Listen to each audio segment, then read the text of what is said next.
Your thumb stops scrolling. There's a new post at the top of your feed. A photo of a college acceptance letter, held up like a trophy. Behind it, a kid grinning so hard his eyes disappear. 247 likes. Climbing. Comments stacked on top of each other. Congrats, man. So proud of you. Knew you'd make it. You know that face. You spent 3 years making fun of it. His name is Ethan. You look at the photo a little too long. Long enough that your thumb just stops moving. Because you know something none of these people commenting do. Something you've never told anyone. Ethan almost wasn't here to open that letter. And you're part of the reason why. Rewind back to sophomore year, nobody would have called you a troublemaker. You didn't smoke behind the gym, you didn't get into fights, you never skipped enough class for anyone to notice. Ask a teacher about you back then, and they'd probably say the same thing. Good kid, easy to get along with. That part was even true, at least around adults. In the classroom, it was a different story. You were the tall one, the funny one. The kid people wanted at their lunch table because something interesting always happened when you were around. Every time you cracked a joke, the room laughed. And that feeling, 40 kids laughing at something you said, does something to a 15-year-old brain. It's addictive, genuinely addictive, especially when the joke has a target. And the easiest target in your grade, hands down, was a kid named Ethan. Ethan was thin, quiet, wore glasses thick enough to make his eyes look small behind them. His clothes were never quite new. Nothing dramatic. He wasn't the kid who came to school hungry. Just a half step behind everybody else, in a class full of kids who liked showing off new phones and new sneakers and pictures from their weekend trips. That half step was enough. It started small. It always does. Hey, Professor! Hey! Bookworm, nice glasses, man. Can you even see out of those things? The class laughed. Ethan laughed too. Or he did a really good impression of it. You told yourself it was nothing. Everybody gets teased. That's just what high school is. But it didn't stay small. The jokes got longer, meaner, and more people started jumping in because that's how it works. A joke that gets a laugh gets repeated. A joke that gets repeated gets bigger. One day in gym class, you hid Ethan's shoes. Somebody filmed him looking for them, checking under the bleachers while everyone watched and pretended not to. It went straight into the class group chat that afternoon. Dozens of laughing emojis. Comments stacking up fast. You felt like a celebrity. Another time, somebody photoshopped Ethan's school photo into a meme. You didn't make it, but you were the one who reposted it first, and in a group chat full of your friends, being first counted for something. Your phone buzzed for an hour straight that night. Notification after notification. The whole class laughing along with you. You remember exactly what that felt like you were winning something. That's the part that's hard to admit now. Not that you did it. That it felt good while you were doing it. Here's the thing about a crowd laughing together. Nobody in it feels like the bad guy. Everybody's just adding one small thing to a pile somebody else started. One joke. One laughing emoji. One share. It never felt like 30 people ganging up on one kid. It felt like being funny until the day that stopped being true. Ethan wasn't in class that Monday. Nobody thought much of it. Kids miss school all the time. But second period, your homeroom teacher walked in, and something was wrong before she said a single word. No good morning. No joke to start the day. Like she always had. She stood at the front of the room a beat too long. Then, does anyone know where Ethan is? Silence. You almost raised your hand. You'd seen him online the night before. You remembered because he'd actually left a comment on something, which was rare for him. But you didn't say anything. Even now, you can't fully explain why. Your teacher looked around the room, slow, like she was checking every face. I got a call from his family last night. He's in the hospital. The room went still. Then the whispering started. Hospital for what? Car accident? Was he sick? Your teacher didn't answer right away. She looked down at the folder in her hands like she was deciding something. Then, quietly, Ethan hurt himself. Nobody laughed. Well, 2 kids did. That nervous kind of laugh people do when something's too big to process right away. Your teacher didn't laugh back. Her face was dead serious, in a way that scared you more than yelling would have. Do any of you know why? Nobody answered. You stared down at your desk. Something ugly was crawling up from your stomach. Your body trying to tell you something your brain wasn't ready to hear yet. Not me, you thought. Probably family stuff. Probably grades. Everybody's got pressure. That's just life. Then your teacher set a phone down on the desk. His family showed me this last night. The screen lit up, screenshots, the class group chat, the comments, the nicknames. Every joke that had ever gotten a laugh out of this room. Nobody was laughing now. Somebody in the back put their head down. Somebody else went pale. Then you saw it. Your own name. Your own comment. Right there on the screen. 3 words. Maybe 4. It used to be funny. Now it looked like a weapon. Your teacher didn't raise her voice. She didn't need to. Did any of you think this was a joke? Nobody answered, because for the first time, the whole room understood the same thing at once. All those things that felt so small, they'd been landing on one person, over and over, the entire time. Class ended in silence. Nobody talked in the hallway. Nobody pulled up the usual memes at lunch. The group chat, the one that used to blow up 50 times a night, went completely quiet. That night, you couldn't sleep. You opened your phone and, for the first time ever, scrolled all the way back. Every joke, every meme, every video. You watched it all again. The further back you went, the colder you felt. Here's what actually scared you. It wasn't that some of these kids were cruel. Most of them weren't. Most of them were just like you. Nobody thought they were the villain of anything. Everybody was just adding one small thing, one comment, one laughing emoji, one share. But 30 small things, landing on the same person every single day for years, that's not a joke anymore. That's a storm. And Ethan had been standing in the middle of it the whole time. Alone, your phone buzzed an unknown number. I'm Ethan's sister. I'd like to meet you. That was it. No threats, no cursing. Somehow that was worse. For the rest of the night, you built out every possible version of what was coming. Maybe the family wanted to sue. Maybe they wanted the school to expel you. Maybe she just wanted to sit across from you and say exactly what you'd done out loud to your face. You didn't sleep much. The next morning, you went anyway. Small coffee shop, a couple blocks from the hospital. Quiet enough you could hear the espresso machine 3 tables over. She was already there when you walked in. You could tell she hadn't slept either. But her voice, when she spoke, was steady. Thanks for coming. You sat down. Didn't know what to say. The silence sat there with the two of you, heavy enough that you actually noticed the air conditioning humming overhead. After a minute, she pulled out her phone, opened a folder, turned the screen toward you. Do you know what this is? Screenshots. Hundreds of them. Messages, comments, edited photos, videos. Some you remembered doing yourself, some you'd never seen before, jokes from over a year ago you didn't even know existed. Ethan had saved every single one. Your mouth went dry. She scrolled further, opened a notes app, a journal, short entries, different dates. September 14th. Got filmed again today, October 27th. Don't know why everyone hates me so much. November 12th. I keep smiling so people think I'm fine. December 3rd. I hope tomorrow isn't a school day. Your chest went tight. This wasn't a funny story from class anymore.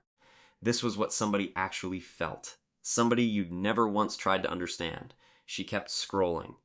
Then stopped on one line, and you couldn't look away from it. If I disappeared one day, I wonder if anyone would notice. The coffee shop just disappeared. The people, the noise, the music, all of it, just that sentence, looping. She took a breath. He never hated any of you, you know. You looked up. You didn't believe her. She gave a small, sad smile. He always thought it was his fault.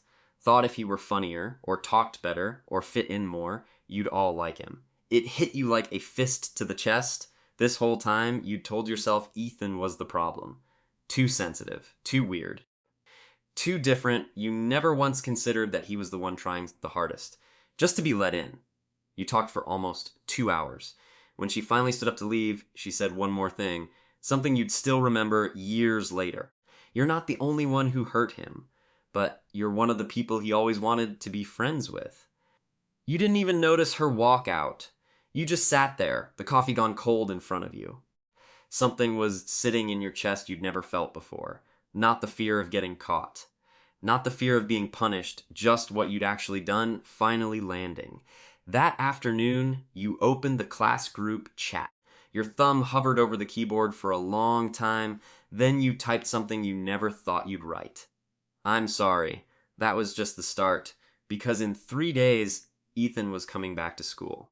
And you were about to face something harder than any teacher, any punishment, any group chat full of people staring at you. You were about to face him.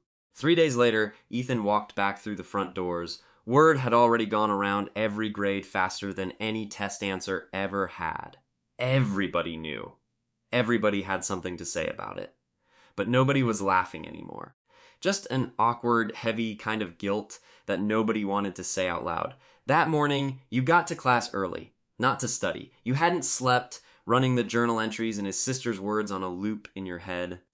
You're one of the people he always wanted to be friends with. The more you thought about it, the harder it got to breathe. 7:10 in the morning. The door opened. Ethan walked in. The whole class went silent. A kind of silence that had never existed in that room before. He looked the same glasses, same thin frame. But something was different. His eyes weren't on the floor anymore. He wasn't performing a smile to make anybody comfortable. He just looked calm, and that calm hurt to look at. Your teacher came in behind him. She didn't start the lesson. She stood in front of the class and looked at every single face before she said a word. Today I want to teach you something more important than anything in that textbook. Nobody said a word. What do you think bullying actually is? A few hands went up. Fighting, someone said.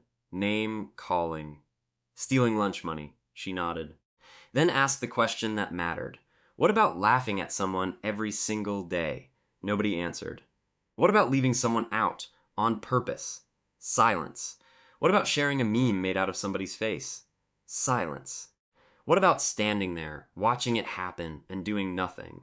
The room got heavy, because for the first time, every kid in it understood something at the same moment.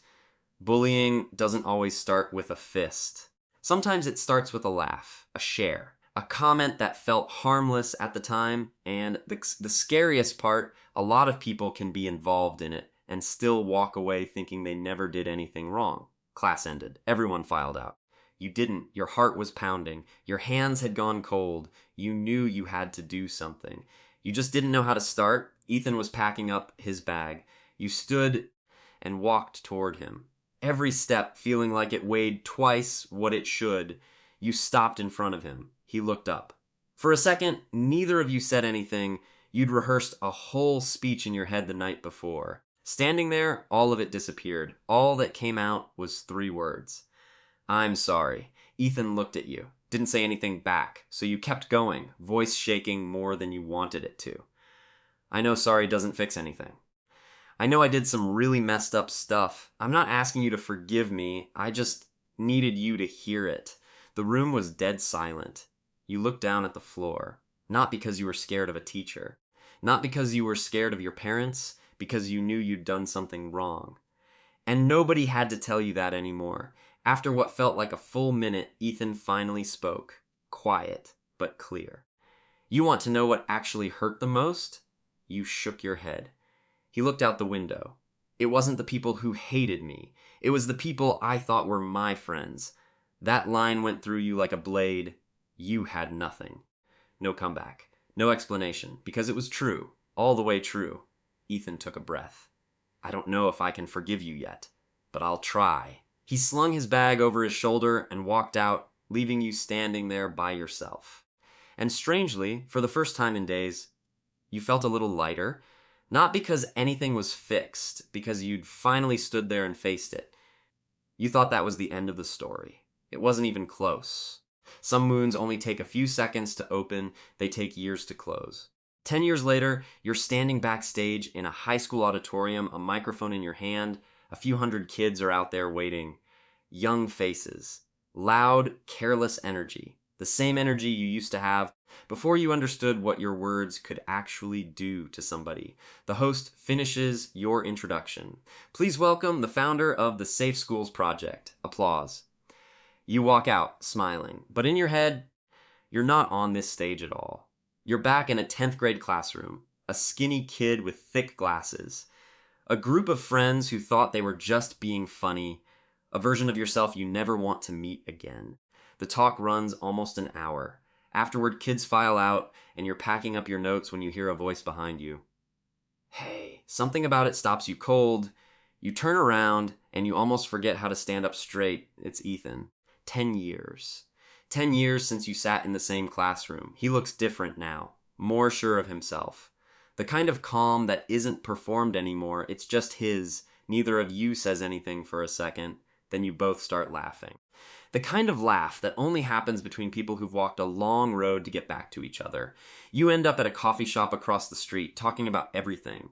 Work, life, family, where things are headed.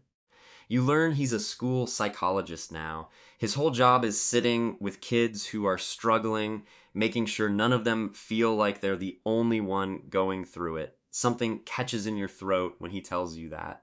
The person who got hurt worst in the entire story spent his life afterward helping other people carry theirs. After a while, you finally ask the question you've been sitting on for 10 years. Did you ever hate me? He goes quiet for a second, looks out the window, then nods. Yeah, straight enough that it doesn't even surprise you. There was a whole stretch where I hated pretty much everyone. He almost smiles. But hating people is exhausting to carry around for that long. Eventually, I figured out, if you stay stuck back there, you're the one who ends up trapped, not them. You don't have anything to say to that, Ethan keeps going. You know what actually made me happy, though? It wasn't the apology. It was watching people actually change. You changed. You look down at the table.